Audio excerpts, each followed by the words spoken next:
Днес отбелязваме, може би, най-забавния празник в годината – Международния ден на хумора и шегата. Можем ли да се шегуваме и самоиронизираме е въпрос, който напоследък е все по-актуален. Какво е лъжата в детските представи, трябва ли да се лъже и кога е позволено, ни обясниха възпитаниците на целодневна детска градина Никола Вапцаров в Асеновград. Вижте! А знаете ли вие какво означава лъжа? Да. Какво е? Лъжата е да лъжеш. А какво значи да лъжеш? Да мамиш хората. А трябва ли да се лъже или не трябва да се лъже? Не трябва. Не. А вие знаете ли, че има един ден в годината, когато е разрешено да се лъже? Да. Кога е това? Де да знам. Нали каза да? Ти знаеш ли? Не. Сега ще ви кажа аз, на 1 април може да излъжете някого и тогава никой няма да ви се сърди да знае. А ти знаеш ли какво е лъжа? Не. Не трябва и да разбираш. А вие някога лъгали ли сте някой? Аз не. Аз да. Я кажи ти, кой си излъгал? Ами госпожите, децата. Защо? Какво ги излъгал? И ефата. И приятелката ми. О, ти имаш приятелка, а не защо я лъжиш? Защо така? Ама то не е хубаво да се лъжи. А моята приятелка е и там с бялата блузка. Ама тя е много красива. Ти лъжиш ли я нея? Да, лъжа всички. Ама то не трябва да се лъжи. Не е хубаво да се лъжи, нали? За мен си е хубаво. Ама може да се лъжи само на 1 април, нали? Може. Добре. А на 1 април ще излъжете ли някой вие? Да. Аз ще излъжа батко. И аз баща си. И кучето. Аз батко. А ще ни кажете ли каква лъжа сте измислили вече? Каква шега? Я кажи ти как ще излъжеш там. Аз измислих, че кажа на татко, виж, там има една кола чисто нова, ти съм я купил. Че ти си му я купил? Да. Каква хубава лъжа, ако можеш и да е истина, нали? Да. Аз ще го използвам с дух. А ти?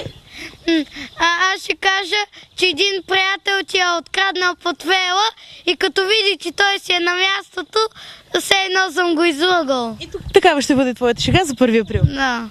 А сега малко история за самия празник. 1 април, известен като Деня на шегата или лъжата, е един от най-веселите празници в годината. И макар вече да се празнува из целия свят, е трудно да се проследи кога и как точно е възникнал. Едно от разпространените схващания е, че Денят на шегата е възникнал едновременно в различни места и е съвпаднал с честванията на пролетта и пролетното равноденствие.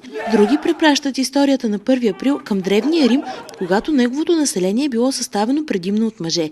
Римляните канили сабинянките в града, за да честват заедно празника на бог Нептун и си правили шеги с тях. С влизането си в Рим жените се озовавали лице в лице с войниците, които се престрували, че ще откраднат дъщерите им. Според легендата това се случвало в началото на април. С времето традицията да се правят шеги на 1 април е продължила и през 18 век се е разпространила към Великобритания и Шотландия. В Шотландия, например, празникът продължава 48 часа.